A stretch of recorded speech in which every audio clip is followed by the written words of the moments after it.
It is the last day of muzzleloader season, and I need to put some meat in the freezer, so I've elected to use my doe tag, and I shot about a 2-year-old doe, I think.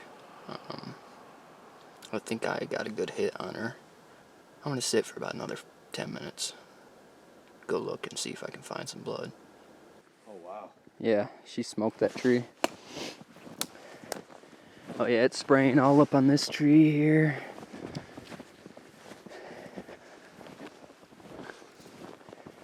There she is, piled up.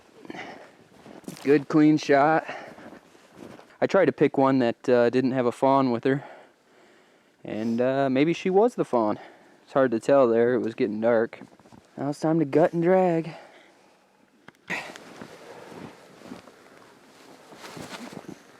And hike her on out.